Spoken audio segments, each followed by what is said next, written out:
All right, so yeah, man. Damn. Why are the Wizards so ass right now, bro?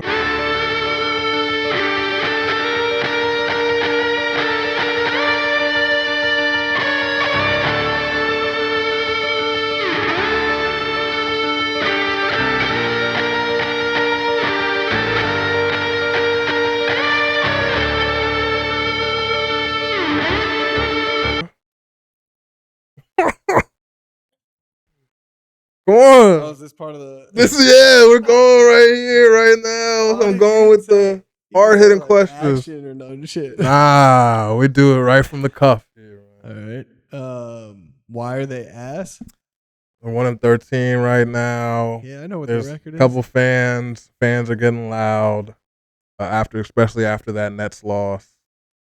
What's going on right now? What do you think? I mean, So my fault. We got Sleeper Wizards in the building. Leo Newman, you know him from X, Twitter, uh, Wizards connoisseur, sleeper all connoisseur. right. Good intro. I mean, look, before you talk about anything else, before you talk about the roster, anything, you got to just say the obvious. Like we're trying to lose. Okay, We set up the whole year to lose. this is a We tank don't finish in the bottom 8 in the most talented draft class of all time. The Knicks get our pick. The most talented draft class of all time, dude. Oh, have you been watching? I knew this was gonna be tough. Have you been watching the clips coming out of Carlos Boozer? I mean, it's comparable. Boozer? It's comparable to the 03 draft class with LeBron and Melo and D Wade. And it's not just Cam, it's AJ, it's DP, it's Caleb Wilson on North Carolina, it's Coda, yeah. They're unbelievable. These kids. Yeah. It's okay. I see what you're saying. There's a lot of potential. Regardless, we can't afford to lose that pick. You know, we need a superstar. Like all the guys we got right now, Sar, Kai, like they're awesome. Like they got all the potential, but none of them are going to be that MVP guy. We just named a bunch of guys who might be that next MVP guy, and you got to have that if you want to compete, right? So, I mean, yeah, we set ourselves up to lose. All right, we have the youngest team in the league. We got all these kids playing 30, 35 minutes a game, and they're like 19, 20 years old. Yeah, this is definitely tank season. I can see, dang man, I just never can really see like looking towards the lottery like that because of the odds. All right, so they level out like that 14% is not like. So here's the two things on that. Especially what happened last year. Yeah. So last year's a great example. Good. I'm glad you mentioned that. We finished second to last year, and we dropped as much as we possibly could. We dropped to 6. So what do? You make sure you finish dead last. That puts your floor at 5, which means we just named the big 3 plus Caleb Wilson and Kobe. And I mean, you also have the guy from Louisville, Brown, and a couple other guys. But there's some players in this draft. Yeah. So if your floor is 5, you're already off to a good start. But you got to keep playing the math. And if you have like 40+% of getting that top 3 or whatever it is, you're in a good position regardless. What was supposed to happen, and right now it's not, but I still think the Suns are going to fall off a little bit. Green's out for 4 to 6 weeks, and Grayson Allen's out right now, and like they've got a hard schedule coming up in December. Because we own the swap from the Suns. If the Suns finish in the lottery, we have whatever percent they have, because if they jump up and win the lottery, then we get their pick. So like, let's say the Suns finish 8th overall and add like 6% or something. They have a 6% chance of winning the lottery. That means we have our 40 whatever plus 6, and we've got almost 50-50 odds of getting a top 4 pick at that point. Okay. So we're rooting for the tank, but we're also hate watching the Suns all season. and we're gonna do it again in 2028, and we're gonna do it again in 2030 Jesus. because the Suns traded us How do you 4 live pick like swaps and Chris Paul, who became Jordan Poole, but that's a whole nother thing, for Bradley Beal. this? Man. Greatest trade ever. Like that honestly is as a huge fan, the thing that continues to give me hope is like I never thought we were gonna, win games in 2025. Like I don't even think in 2026 we're gonna be like anything special. But by 2028, in a few years, we will be a good playoff team, not just the play-in team. Like you figure you got, all right, 3 years from now, you got Sar, Kai, Bilal, like they're all in their like 23, 24 era where you figured out what kind of player you are and like really hit that next level of your game. Yeah. And then you add in whoever we get out of this draft class and whoever we sign in free agency, which, if you weren't aware, the Wizards are projected to have far and away the most cap space of any team in the league. Right now, half of our roster is, in terms of money, is Chris Middleton and CJ McCollum. Those guys are making a combined like 64 million. Just this year? Yeah. Oh, but they're both on expiring contracts. Yeah. So it's like fine, but like, dude, when they're gone and you open up that space, we can sign whoever wants to take a bag and come play here. And I got a couple guys I'm looking at.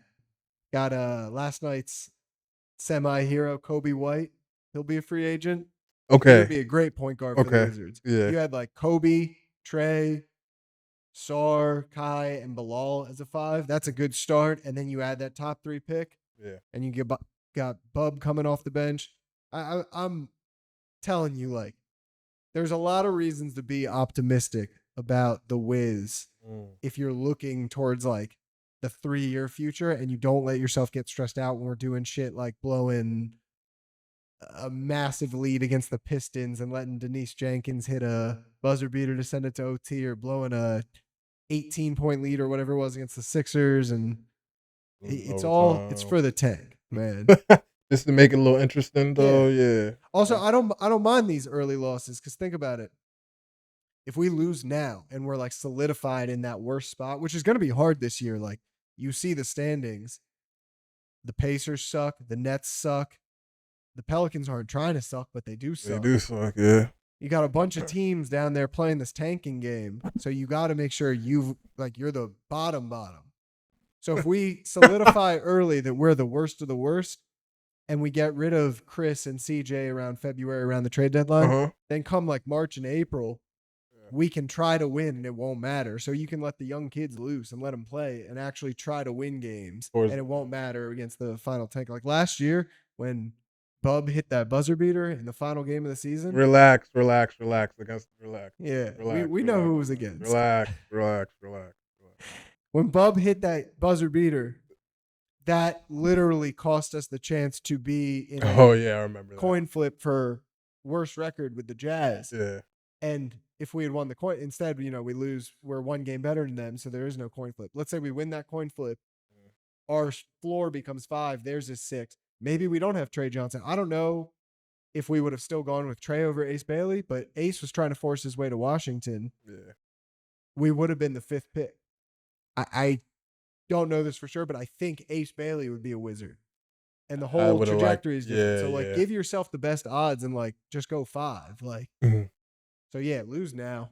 I mean, as long as the games aren't, you're getting down by, 20, 30 and just playing completely uncompetitive basketball, it's fine. I'm fine with the losses. Okay. You guys building a good foundation. I like to hear the tank rationale and the different versions of the tank. Interesting. All right, man. Let's move off from the tank stuff. That. Got a couple questions. So answer me this. MVP. We're 14, 15 games this season so far. So give me your MVP. Give me your most improved player. and then give me your rookie of the year so far. All right. Because the rookie of the year one's actually pretty interesting Yeah. right now. Because Those- Concanupple and Those questions get progressively harder. mm, So, all right, the easy one. I'm adamant on this. who you got? Should be a 6-time MVP. Nikola Jokic. If you watch Jokic, man, I hear and obviously I see SGA, the way he plays and that they have the best team. I'm not discounting that. I see the discourse around Luka Wemby before he got hurt even was impacting the game more than anyone else. Like I get all that, but this man is not from this planet. Yeah, I He don't know what he's sees doing.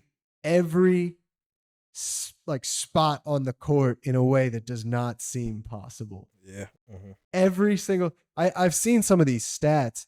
He has the most impact. Like he's at the top of every chart when it comes to the impact that he has on every offensive possession, and yet his usage rate is like 20% below SGA's. Mm-hmm. Like they're moving through him even when he's not doing anything. Like he's setting back screens, he's moving defenders away from the ball that you're not like if you just watch a Nuggets game and you just watch Jokic, oh my God, this dude. I've had to unfortunately experience that when they played the Heat, and then Bam got injured that game, and Kel'el Ware had to play, and he literally made Kel'el Ware look like a little kid, just like offensive rebound, come here. Ware look like Oh, not too much, man. Once he gets his playing time, he'll be all right. He'll be okay, man. He's a good prospect, dog. But man, Jokic, I agree. At the beginning of the season, if you look at all Patreon followers, fans, shout out to you guys. I posted something and I said I thought Giannis would be MVP because once Dame left, I thought that was the perfect thing for Giannis because now everything can kind of run through him. But the pace that Jokic was just playing at, it's just too much right now. Giannis was doing his thing for a bit there, but it's just it's tough, man. Jokic, and he stays healthy. That's the thing, man. He stays healthy all the time. That's very important. All that beer back in Serbia. I mean, man. That's the nectar. I mean, No, there was a 2-game stretch. It was about a week ago. It was a back-to-back where Jokic had, I think, like a triple-double and 30-something in the third quarter. He basically sat the whole fourth quarter. And he missed 3 shots. He was 16 for 19. And the 3 shots that he missed were a heave at the end of the quarter, an offensive rebound off a free throw, like as the shot clock was expiring, and like a turnaround layup. Again, it was just like an impossible shot. Mm-hmm. The next night on a road back-to-back, he had 50 in 3 quarters. I think it was against the Clippers. I think they said their game plan was to make Jokic. Yeah, it was against the Clippers. He's like beat them with his shot. Yeah. And we're like in quarter 3, and I shit you not, this man had missed 1 shot, and he had like 50 points. It's every little floater in the lane that he does. It's like he's just absolutely perfected making those little shots. The only argument that I'll give is that the Thunder are so good right now that if you like have the argument of like most valuable player should be the best team and everything, like I see it with SGA because they're just so unbeatable. But it's not like the Nuggets aren't right there with them record wise. Like, I mean, if he keeps up this efficiency, that's what MVP is to me. So I think that one's pretty clear cut for now. Yeah. We got a long season to go, obviously. There we go. Okay. All right. MIP. You mean outside of my boy Keyshawn George, right? Yeah, outside of Keyshawn. No, I mean he's not MIP level yet, but if he keeps playing the way that him and Sarr have taken this year, but we'll stay off the whiz on that one. Full league, it's between Josh Giddey and Denny Avdia. Yeah, I see that. These guys are putting up triple doubles every night. And I like Denny has been turning up a little bit. Yeah. He's taken that. That's the leap that I was talking about before, which is like With when those we're players, when yeah. we're at, because he's 24 now. He's turned 25 in January, I think. When like George is that age, because we're seeing what he's doing right now at 21. When Sarr, who's 20 right now, is at that age, that's what I want them to be like. But like the thing is though, at that age, it's either they're either there or they're somewhere else because you have to assign them. You know, but those two names you mentioned are candidates to possibly be signed for a long-term deal. You think? I think so. When we had Denny on our team, we signed him to a 4-year deal. You know, we Okay. traded him to Portland for Bub in a first rounder. That means a rookie. He got a rookie It was contract. a second contract. Okay. But he wasn't good enough to get like a massive contract. So he actually has the best contract in the NBA, which like Portland fans tell me all the time. Like his contract is like it's something like 12 or 13 right now. Yeah, when he should be making well into the 20s. He should have gotten that deal that Kamara got. I would say similar to that. So they've got him locked up for a few years at this production level is crazy. And then like I said, Giddey, he's everything I think Chicago wanted out of the Caruso trade, which obviously is just like it's just such a win-win trade. It's like they got the guy that they needed for their team. They didn't need a triple-double guy. They needed the defensive anchor and the guy who's going to get you like 2 points, but be the he's gonna do everything, like the workhorse, the scrappy little guy you see at the Y. Like you literally helped him win the chance. Giddey is the guy that's actually going to make some plays, and he's looked really good. I've been impressed by him. So I think those are the two front runners MIP right now. But that's also like a long season thing. I will say, I don't like this discourse around like Wemby MIP or like I don't like that either. You can't be like an all-star level player and then I get you can take the leap to superstar, but this award is they did that with they set that precedent with the Tyrese Maxey. I think Cade also won it or something. Yeah. It was just didn't make any sense. I've seen people talking about Cade, who by the way also could be in that MVP conversation. He's in the MVP conversation. Best team in the league and best player on the best team. Yeah. I've seen people talking about Cade in the MIP because he's taking this leap this year. No. Oh shit. There's another guy in the MIP conversation on Cade's team, Jalen Duren. Yes, yes. He's taking a crazy leap, bro. He is 30 and 10, bullying the crap out of people underneath the basket. 30 and 10. That's as a center. That's very, very solid stuff. I know. We've already talked a little bit of Wizards, but real quick, I gotta do it. The year is 2022, man. 2022. Here we go. And at the time, we had Porzingis and Gafford, so we weren't really looking for a center. But everyone knows that's crazy. You draft BPA, best player available.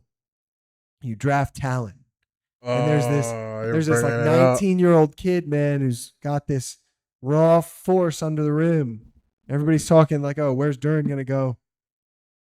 The Wizards take a look at him. They take a look at the other Jalen Williams. They say, you know what? Give me Johnny Davis out of the University of Wisconsin. Give me the undersized.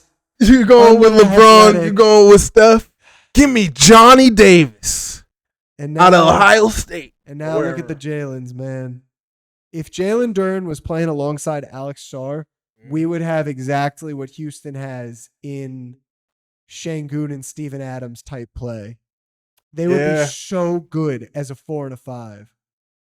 I agree, man. But the Wizards just let's get out of there. That's old GM stuff. Yeah. I mean, the next year we took, or the year before that, we took Kispert 1 pick before Şengün. So like that's old. That's the old GM stuff. But Duren, Giddey, and Avdia, MIP top 3 right now. Yeah, for me, biased. I mean, it's been tough because he's kind of fallen off a little these last couple games. But Jaime Jaquez Jr., man, he was getting in his bag for a little bit there.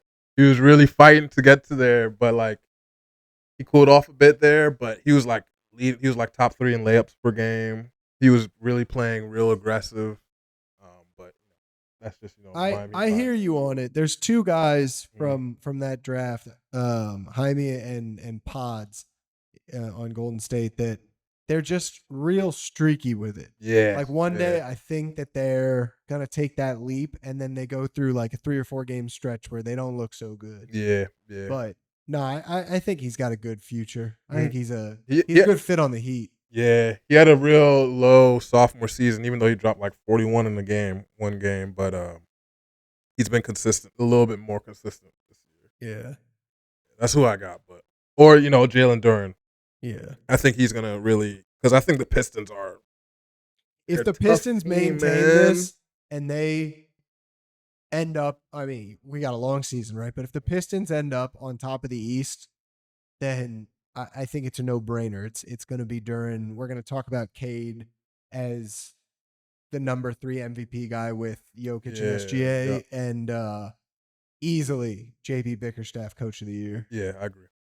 Easily Coach of the Year. I thought he was supposed to win it last year, but they gave it to fucking Kenny Atkinson, who fraud. But, Dude, the crazy thing about that, and that's the other thing with when you talk about the Wizards tanking season in 1-13, we got a coach right now that's just he's a filler coach, right? exactly. And That's what I was gonna Detroit, ask. and the reason I bring that up is because Detroit 2 years ago won 14 games.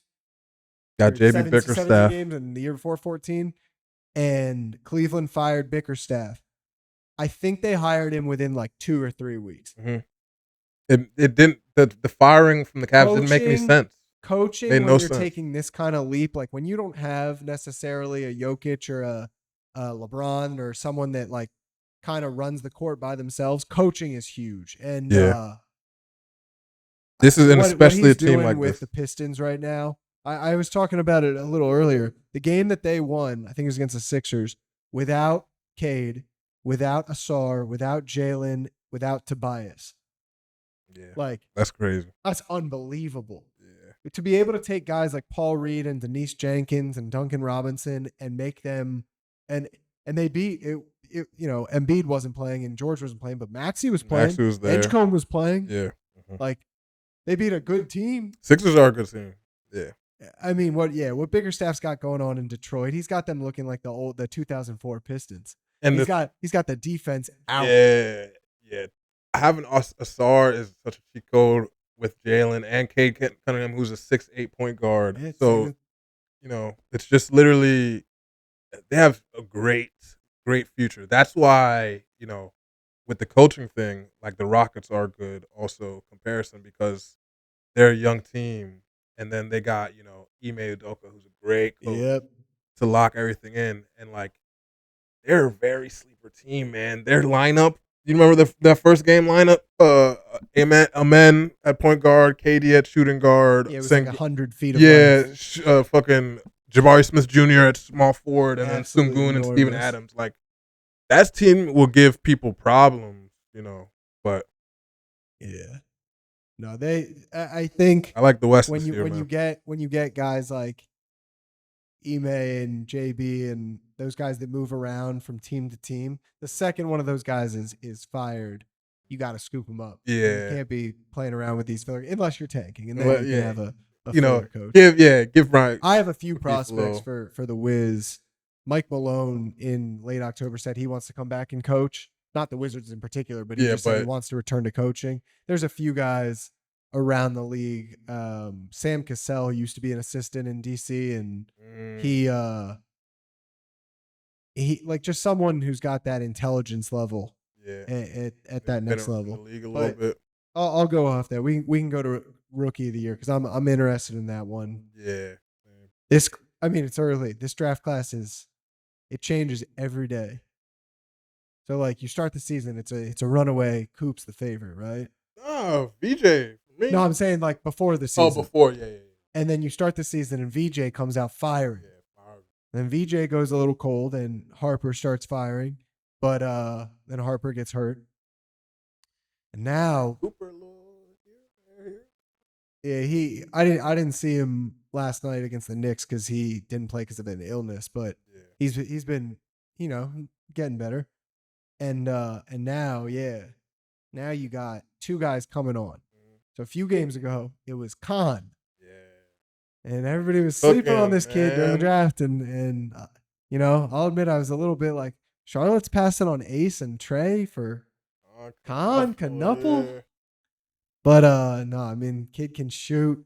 Yeah, he had 29 last game, and when LaMelo was out, he was kind of getting in his Nah, bag. he can play ball for sure.